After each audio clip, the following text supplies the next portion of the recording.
Yo, what's happening, y'all?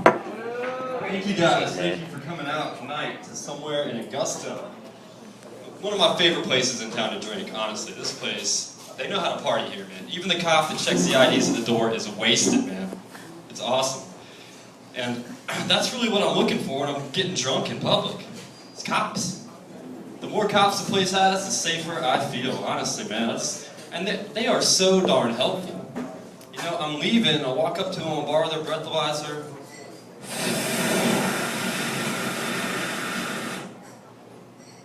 .07. Thanks, Serpico, I'm out. Yeah, man, let me tell you a little bit about myself. My name is Michael Mustafavi Kashani. I was born in Tehran, Iran, and I grew up right here in Augusta. And man, it is not easy growing up in the South and openly claiming Iran, man. People gave me some shit, man. I heard everything in the book.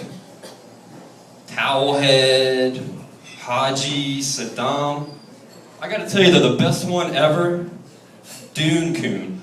Have y'all heard this one? Have you heard Dune Coon? Hey man, it is creative, honestly. I wish I'd have come up with it myself. Really, it's awesome. I mean, I'm taking it back, man. I'm gonna take it back, just like black people did the N-word. I'm reclaiming it. I'll be walking down the street, see a fellow Middle Easterner. What up, Dune Coon? Yo, you know you my Dune Coon, right? Dune Coon, please. You know what I mean? And the reason I think it's so funny is because coon is such a dated racial slur, you know? I mean, calling a black guy a coon these days is almost like calling a white guy a honky. It just doesn't make sense, man. It shows you're not paying attention to what's going on. I mean, can you really imagine some old racist white dude calling a young black guy a coon? Get out of my yard, coon! What? You really just call me a coon right now? I'm not even mad, I'm just at a loss. Yo, honky. Yo, where you park your time machine at? Yeah, you better hop in that bitch and fly your ass back to the 1940s with that shit. Coon, come on. Whatever though, man. I am feeling great these days. I recently met a very nice young lady.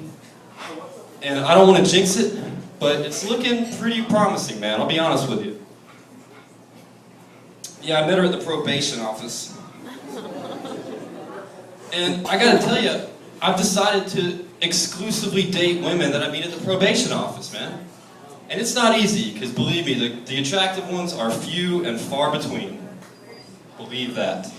But when you find one, I mean, chances are pretty good that she's a keeper. Because you know she likes to have fun. She's at the probation office. She got caught doing something fun. You know what I mean? And knowing that we had that in common, it just gave me confidence. I just strolled right up to her. Hey, I see you're into making bad choices. My name's Mike. Nice to meet you. You know, I'm not even on probation anymore. I just go down there, hang out. I got a little flask of Barton's vodka. I like to keep it classy. You gotta keep it classy these days, you know what I mean? But no, man, I was on probation, and I accept full responsibility for it. I made a stupid mistake. I did something stupid, and I'm owning up to it. And I hate these people that blame the wrong things for the problems in their lives. You know who I'm talking about. People who say stuff like, oh man, I spent all my money on weed. Smoked all that good weed, I don't got any cash. I think I have a weed problem. Really? Because it sounds to me like you have a money problem. I mean, why you gotta be blaming the weed or the vice or whatever it is, man? Like, no one asked the question, why isn't money throwing itself at me? That's the real addiction. If we could just kick that money addiction, we'd be great, man. And no one ever addresses this on Celebrity Rehab. They never mention it, you know? Not once do you hear them say, oh no, Heidi Fleiss, no. Please, you're not a meth whore. You're just out of cash. And Tom Sizemore, seriously? You haven't worked since Saving Private Ryan? Shit, no wonder you're here. Don't worry, Dr. Drew's got a place you guys can crash. Come on in, sleep it off. You know? I mean, honestly, do you think we'd ever have to listen to these whiny celebrities if they weren't broke? Really? I mean, look at Robert Downey Jr. He gets busted all the time, you know? Busted all the time. You don't even see him whining on VH1. You know why? Because he's also making great films and he's an incredible actor. Leave the man alone. He's doing something right. You know what I mean? In fact, I got an idea. I say we start pumping whatever drugs he's on directly into Paris Hilton's arm. Yeah, man, think about it. Every shitty, mediocre hack in Hollywood, just start juicing them up with a Robert Downey Jr. cocktail. Hopefully they'll start producing some quality entertainment. Okay, maybe not the most popular idea ever proposed, but I think it's got potential, so whatever. But it was difficult growing up in the South and claiming Iran, man. All day, people were like, oh, you look like a terrorist. He looks like a terrorist. He's from Iran. He looks like a terrorist. And it never bothered me. It never bothered me once. Until recently. When I saw that goddamn Times Square bomber. Have you seen him? He looks like my evil twin, man. I'm not kidding. It's bullshit. And it really upset me. Not because he looks like me, but because I can identify with his cause. I mean it. I used to live in New York City, and if I had to nominate one section of New York City to get bombed off the face of the map for eternity, Times Square, hands down, case closed. Have you ever been there? God, it's awful. It's nothing but a bunch of overweight, American Idol-loving tourists just dragging their fat asses down the sidewalk at -5 miles an hour, mouths just gaping open, gawking up tall buildings, completely oblivious to everything that's happening right here in front of their face. It sucks, man, and it's frustrating to me because kids go up there and they go to Times Square and they think that's what New York City's all about, man. They're like, oh, hey, MTV Studios, oh, the MTV store, I'm gonna go buy a Jackass t-shirt, New York's so great. Man, that ain't shit, man. Get up there and go out and experience some nightlife. That's what New York's all about.